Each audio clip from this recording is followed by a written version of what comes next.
Hello and welcome to a conversation on a daily Bern. I'm your host, Eric Miller, joined by two awesome fighters from Refuse Fascism. I'm happy to have two guests on at once. It's my first time having two guests. I'm happy that the graphics worked out. I was measuring that earlier, but it's Sarah Roark. How you doing, Sarah? Thanks for taking some time. Hi. Good to meet you and speak with you. And Coco Das. How you doing, Coco? Thanks for speaking with me. I'm good. It's good to be here. Great.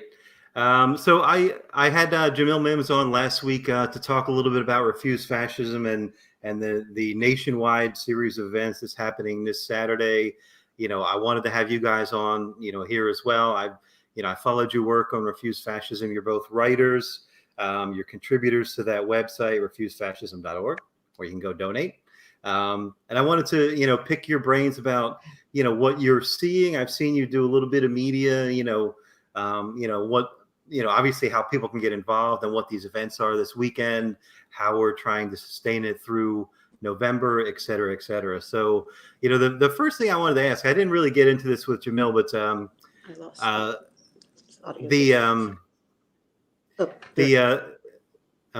the word fascism has kind of been used a bit hyperbolically over the last X number of years, and it's got a bit of a boy cried wolf thing, that we might not recognize it when it's real, right? So I wanted to give, whoever wants to take this, give an opportunity to define, how it's been misused, but how it actually is what we're seeing here now. Maybe Sarah, if you want to field that one. Yeah, well, the thing about crying wolf is that crying wolf doesn't mean wolves don't exist. They do exist. And I agree that telling the difference is very crucial. In fact, a lot of what's going on right now is that people are having the trouble telling the difference between somebody who actually is a fascist and somebody who is being described as a fascist. That's how you get all these people on the right to the real fascists, and people not immediately looking at them and going, have your head examined, So, but fascism is a word with a real definition. And if you don't believe me, go look it up. I go by Robert Paxton's definition mostly, and echoes, but the Wikipedia article on fascism has a decent summary of those guys' definitions. I wouldn't just go with the summary, but it's not like this is hard to verify. And I'll challenge people, go down the list and see if Trump and Pence do not match up with that. And I'm sure Coco has some words to add on that too. Please. Yeah, I mean, I think the main thing to know, and I agree with Sarah, you can look up definitions and you can go down the list and you can match it up to what's happening. I think what throws people off is that fascism advances in stages. So a lot of, well-meaning fascism deniers, who really are on the side of humanity will say this is not fascism because it's, that we don't have a one-party state. Well, this regime is aiming for a one-party state. They'll say, we don't have death camps. We have tens of thousands of immigrants in a concentration camp and a genocidal lunatic with his finger on the nuclear trigger. If you, judge what fascism is by a lot of these fascism deniers, then Hitler wasn't a fascist in 1933 either. But he was, and this regime is fascist, and they have made advances in stages, but now they are accelerating in a very, very dangerous, on a very dangerous trajectory that if we do not stop, we will reach a point where it will become much harder and maybe too late to reverse the damage that they do. And it's not an exaggeration to say that the actual future of humanity and the planet is on the line. Fascism at its core is a different form of rule under the system, and it's a blatant dictatorship that relies on violence and terror and demonizes group after group. on this trajectory that leads to real horrors. What this regime, and you can see this through the Republican National Convention, what they are trying to create is a white supremacist, male supremacist, Christian supremacist, fascist America. And when they are done, and they don't intend to leave power easily, when they are done, that is what you will have to pledge your allegiance to. So, you know, I do think that people need to actually look at what are all the dimensions of fascism, what has been advanced, but don't judge it based on what's been accomplished, even though a lot has been accomplished. Judge it based on what their aims are, which they are telling you quite plainly. Yeah. Yeah. Back in the 2016 election, we all had friends that are, not necessarily politically active or, animated or pay attention to the news cycle. And, they saw this, this funny guy from reality TV or whatever.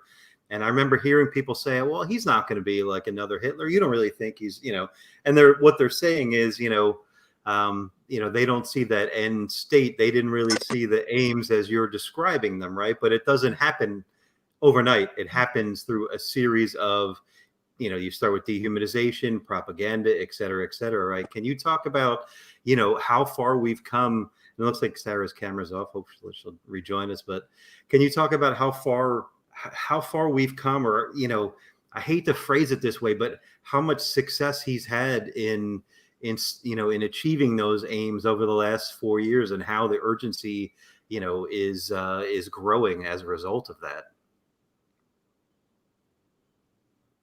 Okay, I think one of the main ways that he's done this is by blatantly tearing up the norms. So, when he passed the executive order that was banning Muslims, people went to the airports. They said he can't do that. They resisted, but then they stopped because they thought the normal channels would take care of it. They thought that the court system would take care of it. But the Muslim ban has passed. It's the law of the land now. He, look at the things he gets away with: sabotaging the elections through blackmailing a foreign country to dig up dirt on his political opponent.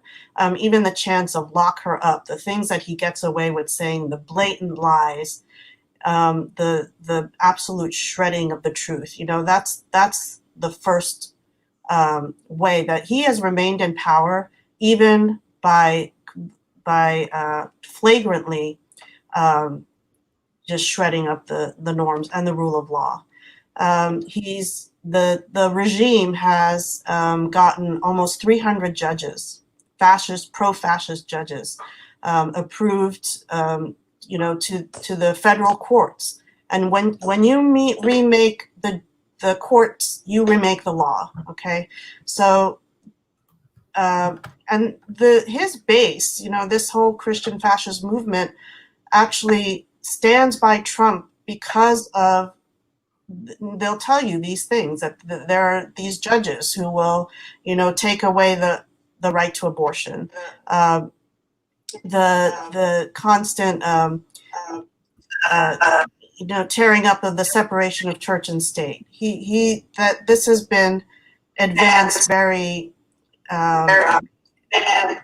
far along this trajectory. There are immigrants in concentration camps. This whole ethnic cleansing of immigrants has, resulted in ICE terror.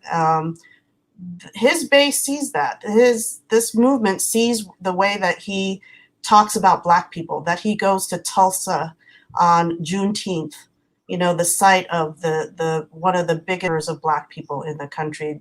This is what he advances, and this is why he is the leader of this fascist movement. He is just crazy enough and unhinged enough and pathological enough to actually lead this movement. But he's got the backing that will tear up all of the other institutions and government in order to and call out a violent fascist armed base to hold on to power. Yeah. Yeah, it's an interesting thing. Welcome back, Sarah. Sorry you're having camera issues, it looks like. Sarah's in New Zealand, so we got a little technical stuff. Yeah.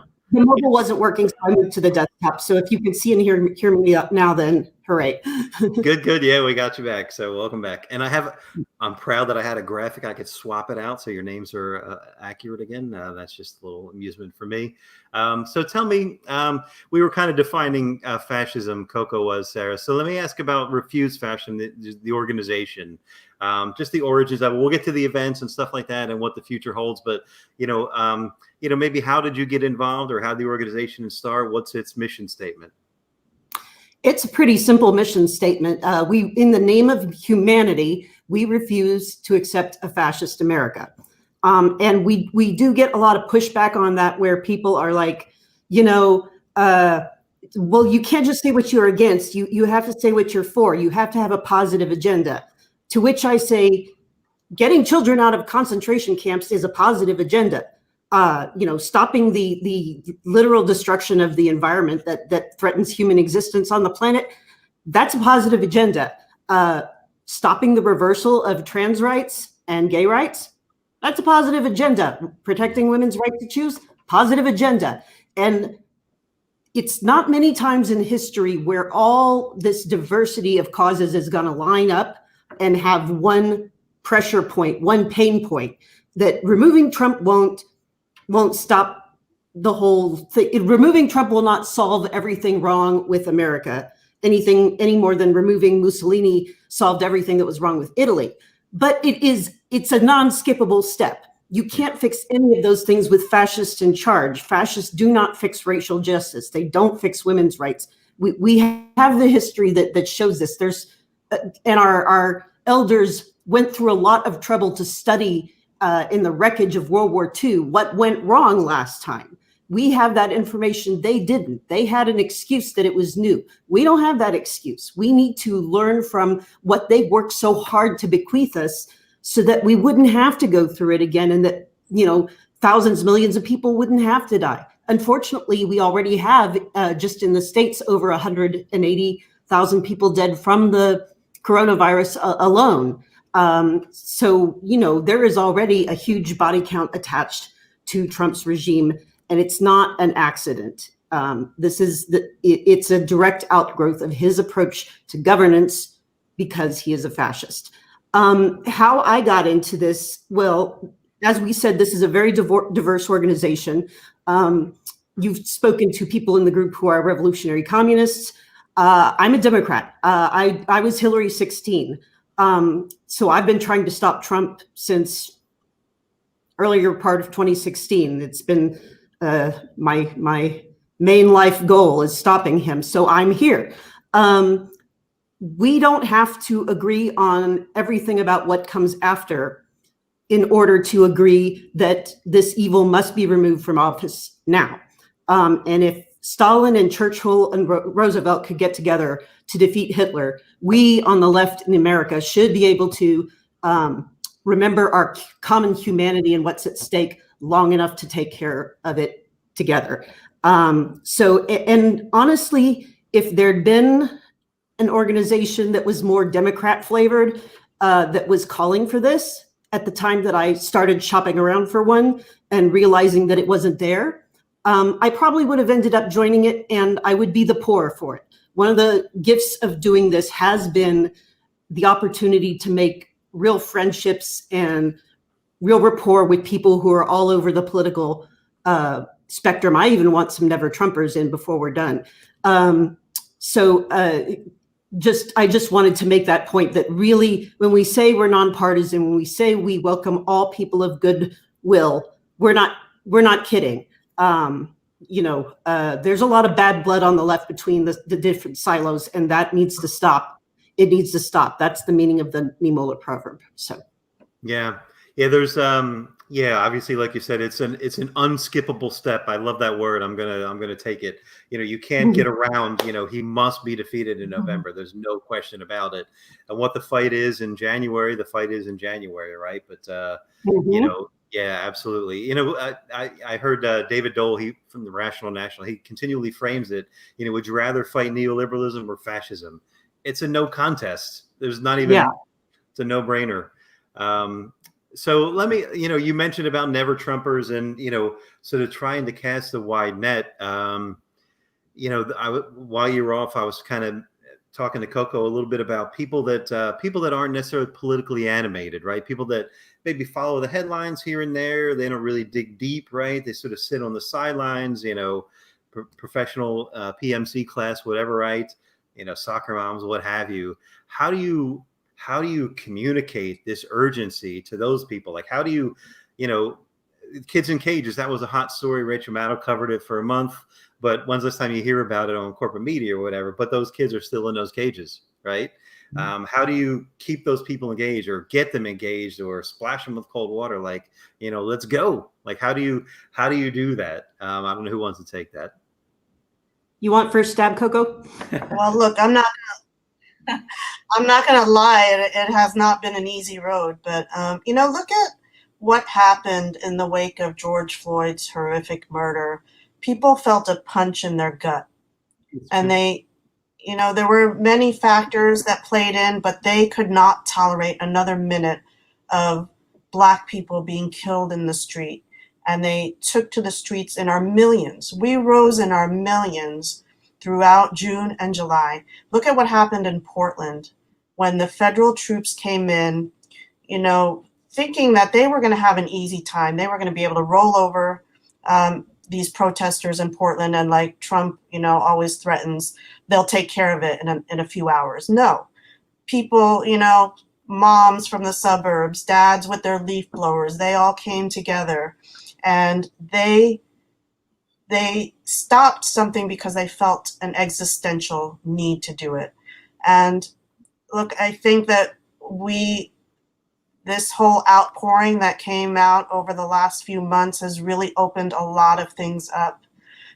Before that, people were very tied to the normal channels, the Mueller report, impeachment, the blue wave, the midterm elections, and they could not see the need to step outside of normal channels. And I should add that our mission is to bring a mass movement into the streets and sustain nonviolent protest that demands Trump Pence out now until they're driven from power. So, we've been trying to call people into the streets and launch this sustained movement. It's been a struggle for people to see the whole picture, to not see it as a series of just really bad things, but as a whole program that is actually transforming all of society, that is actually we had a webinar yesterday, and Bishop Greg Greer from Chicago really movingly spoke about this. This is a turning point in history where if we lose this battle, we could lose the world. This is what we're bringing to people, and more people are recognizing it.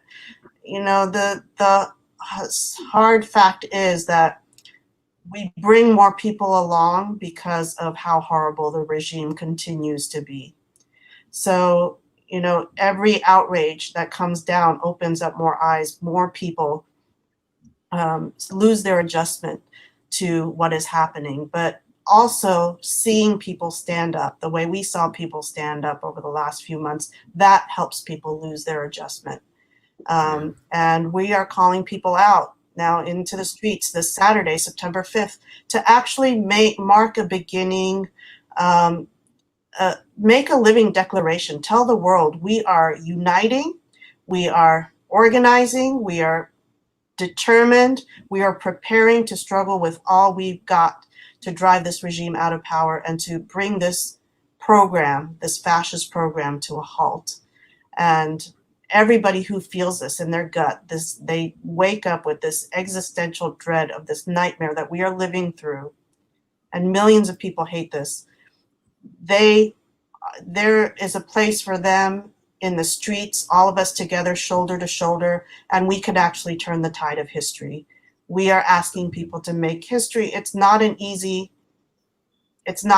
ask when you see what's on the other side, but is the future of humanity worth it? Is the future of this planet worth it? Yes. Yeah.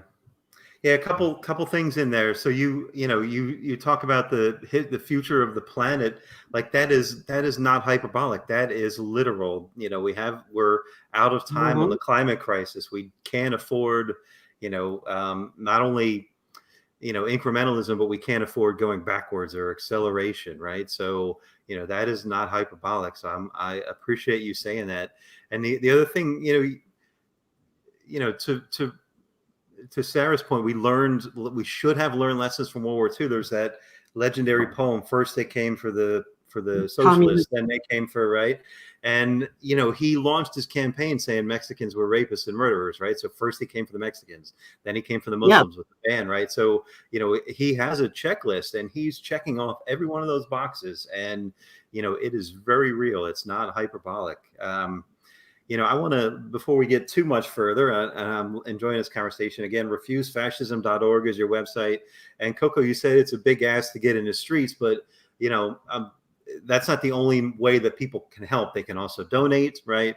You can go to an event that's earlier in the day. Not everyone has to be, wearing armor and down for getting tear gassed or whatever.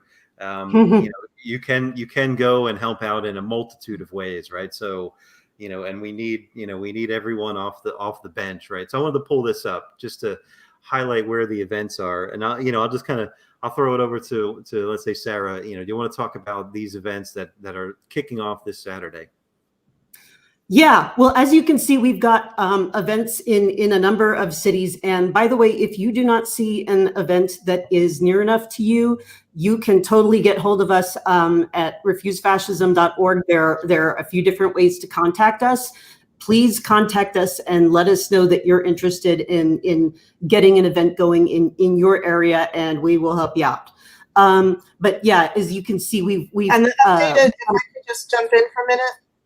Oh yeah. The updated list of cities, we're up to about 22 cities. So the updated list of cities is right up on the homepage at refusefascism.org. There are some changes in the list, so people should really go there. It'll be updated all the way up to Saturday morning. So great. Yeah. And as you can see, this is not a red state, blue state thing. We've got chapters in Atlanta. We've got the Texas chapters. We've got, we have somebody out in Indiana that just started. So this is an all America a thing. So don't feel like you're not being spoken to. I'm calling you out, whoever you are. And as said before, there's ways to help if you can't come physically, but we really are looking to try and get especially a broad diversity of people out to show people, as Coco said, that we are resolved together. As different as we are, we're resolved together in this, that this fascist regime must go, and that we can't wait. And we can't wait for them to steal the election. We can't wait for them to refuse to take, to refuse to transfer power. We can't wait for them to burn things down on the way out, or whatever they can get away with, they will get away with. And that's why we need to nonviolently be in the street in our millions. This is not going to be the millions, but to get those millions, we have to show these thousands. We have to show that this is a movement. We've demonstrated staying power, but we need to demonstrate that we can grow over time to where it is absolutely unignorable. And we've done it spontaneously before. I think of the airport protests. People just went to the airport. I saw the alert on my phone, and I was like, well, it's one stop on the God, now the train system in San Francisco is let me BART. It's one BART stop away. I'm morally obligated to go. There probably won't be that many people. So I went, and it was like, boom, everybody.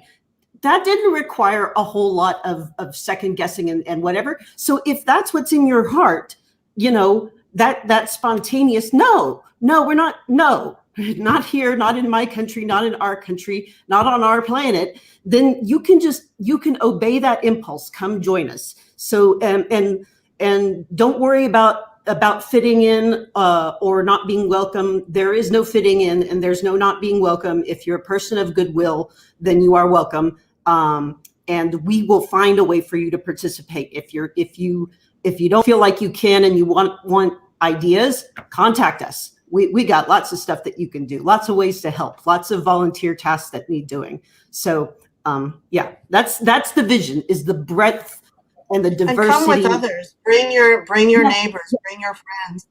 You know, bring your own banners. Whatever passion you care about. Abolish ICE. You know, if it's the planet, whatever is your core, your core social justice issue that you're passionate about. This encompasses all of that, because none of this can advance. We cannot get to a better world without getting this regime out of power. So we really do want everybody. Come in your, Biden shirts, come, with your DSA banners, everything, come with your Bernie signs. We want you. We need you in the streets, and we need to stand together to get this regime out of power. Yeah. One point I always go back to that gives me optimism, and I'll just ask you guys directly. There's more of us than there are of them. You both agree? Oh, yes. Absolutely. Yes. If I didn't have that article of faith, I would be a lot less certain of our ability to do this. But not just it's not just that we've seen other countries successfully do it, even though we have. It's that I know the statistics show that they are not the majority. They are a minority rule.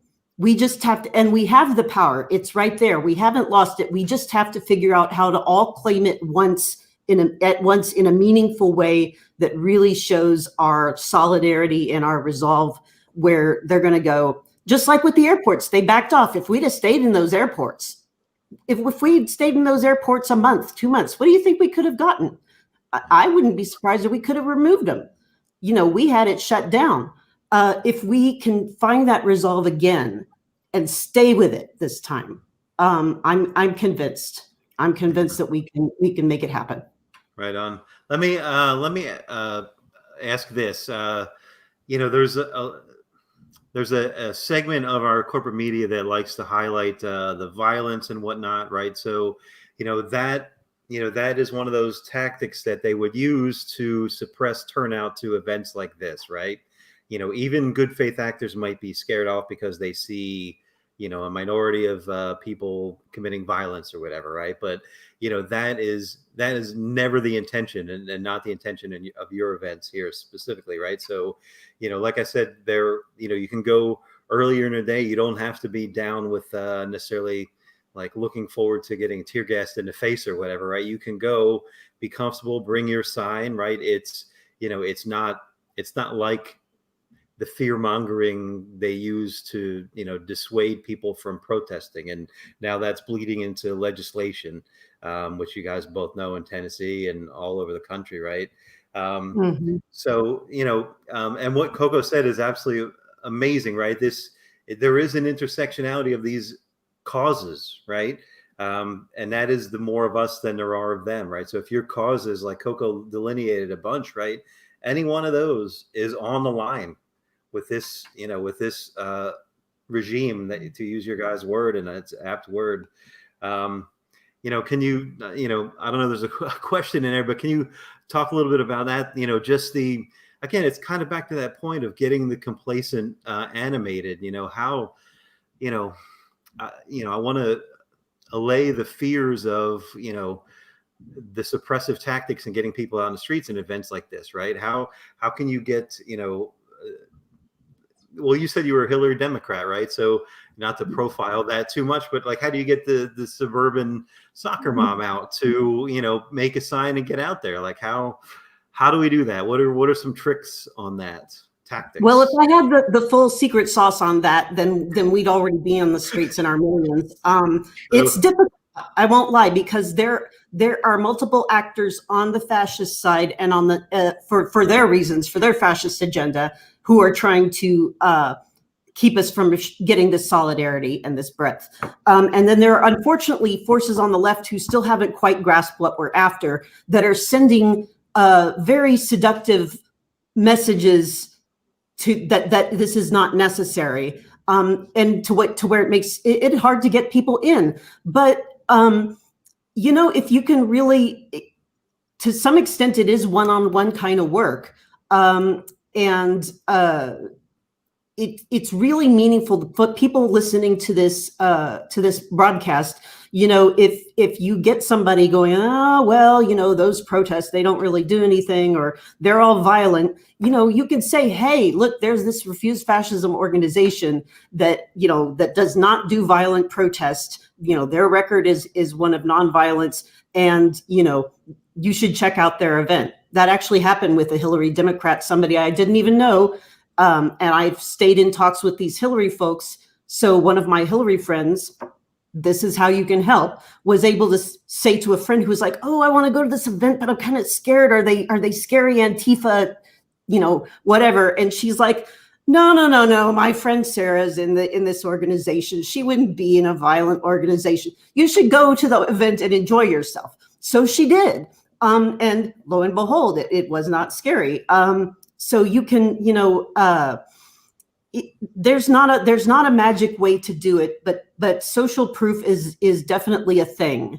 So wherever you have the opportunity to push back against the propaganda and the narratives, you can do it in a loving way. But anywhere, just like her offhand, don't worry about it. That got one more people to one more person to one of our events. Every single new person that comes to us, they could wind up being, one of our many in the streets. They could wind up being an organizer. They could wind up writing stuff like I did. It really is worth every single person that you engage with it, taking a little time to find out where they're at and seeing where you can get them. It's not an instant process. We've gotten more engagement over time. It takes a lot of patience, and sometimes it takes people seeing things for themselves. But when they see it for themselves, then they can remember. I remember when Coco wrote that article that said that this was a thing. Maybe that the next time Coco talks to you, then you'll be like, oh yeah, you're the one who actually called this right. Let's talk. So yeah, and it's Coco, and let me throw to Coco on that too. And it's invigorating, right? When you go to an event like this, we can all be, advocates behind our keyboard, right? But when you go to a real life event like this, it is a boost in the faith and the soul and the solidarity, to use your word. What do you say about this, Coco? What are your thoughts? If you have a force in the street that stands together, is clearly nonviolent, that is, masses of people that will not back down, will not be provoked. And there are provocateurs that come to any protest. These things that have been happening in different cities, we don't know everything about who is causing that violence, but we do know how much violence has come down from this regime.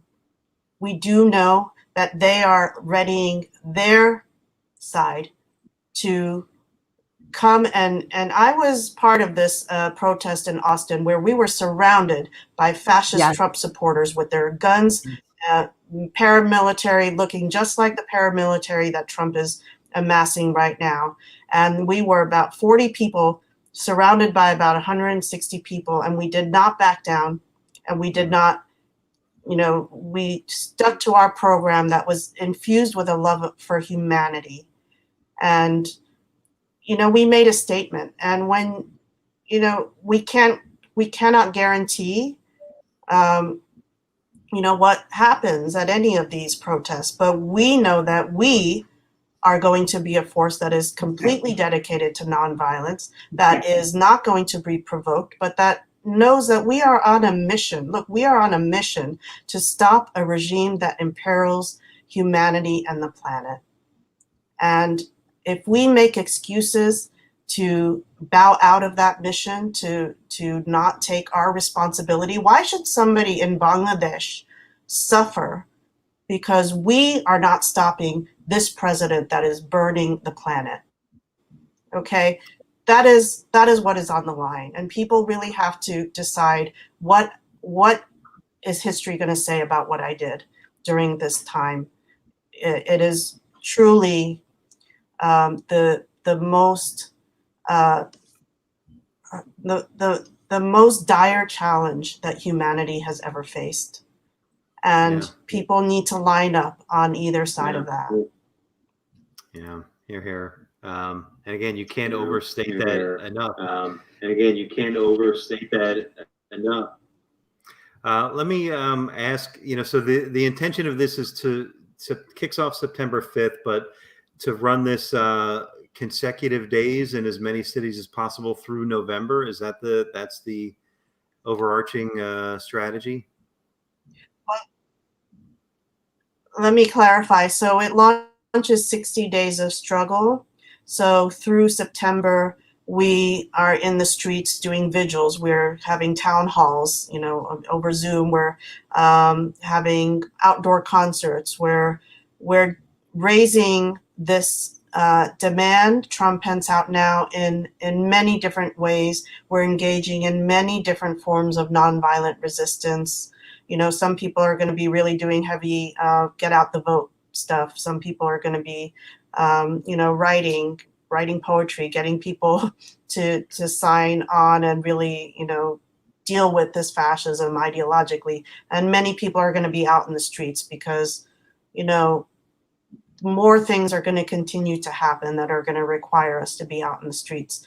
But we are trying to unleash a dynamic and create a dynamic where by October, that there are enough forces that are ready to be in the streets day after day and to demand that this regime must go. And once something like that gets going, we cannot say how fast or how far that can go. We could have a situation where Trump is forced to resign by November.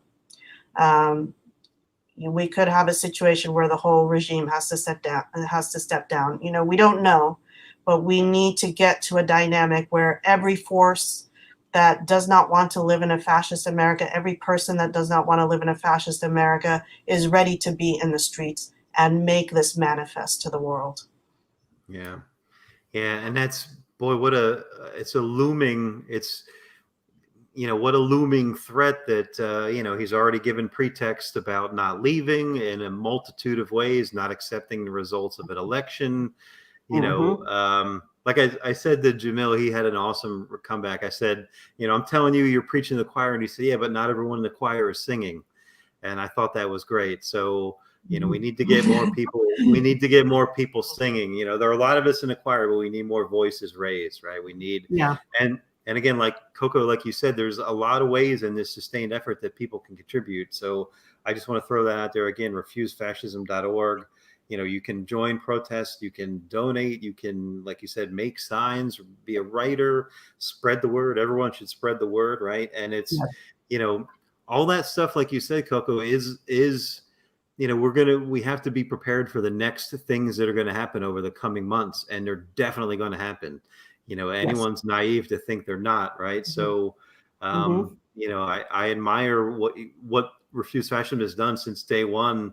You guys have been, there's probably other organizations, but, a tip of the spear and fighting this very directly. Can you talk about, I don't know, it's speculative, but, how do you see this all playing one way or the other? Let me throw that to Sarah. Like, how do you see this going down? November 3rd, he loses. Like, what?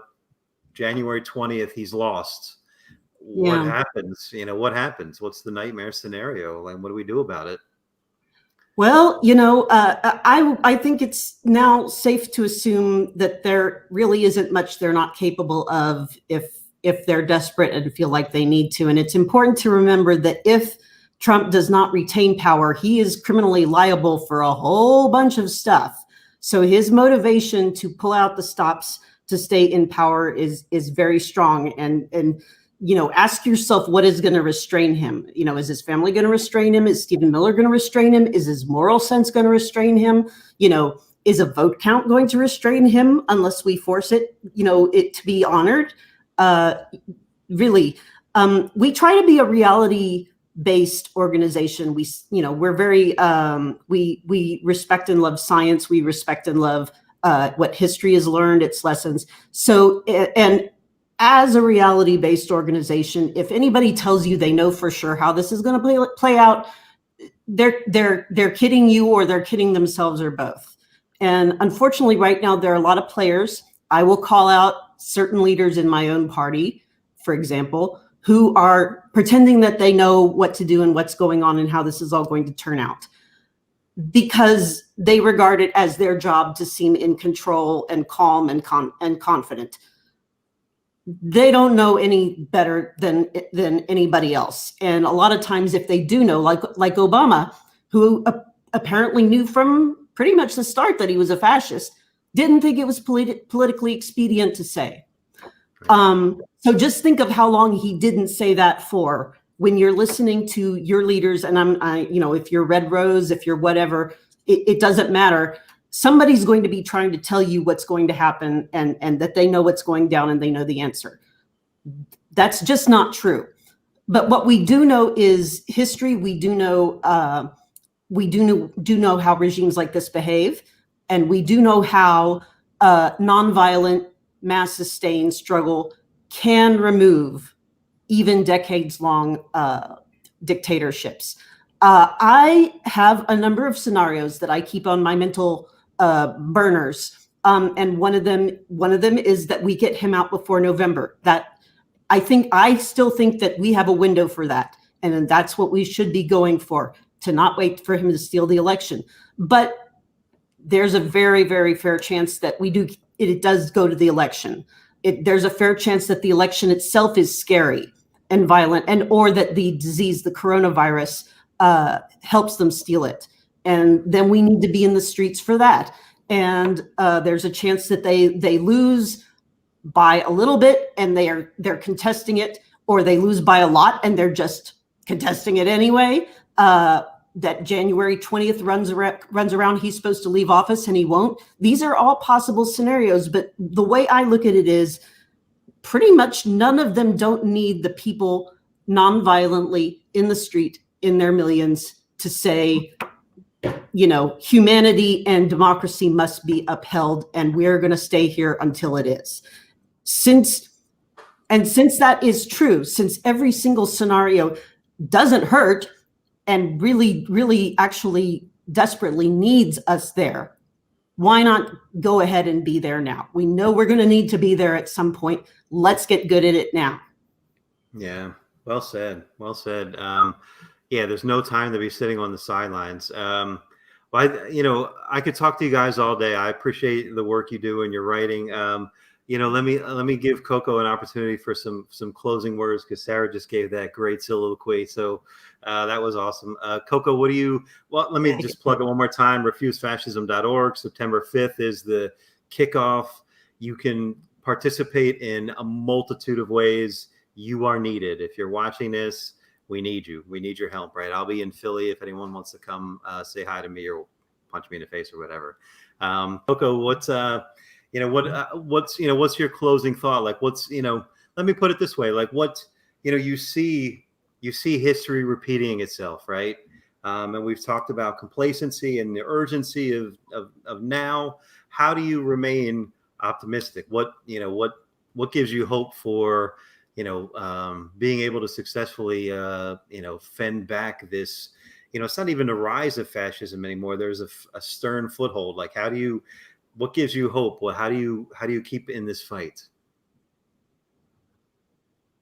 Well, actually, it's conversations like this that give me hope. It's seeing, on social media, we did a Twitter storm today, and seeing the outpouring, the different kinds of people who have thrown in behind this. We have a video from Cornell West.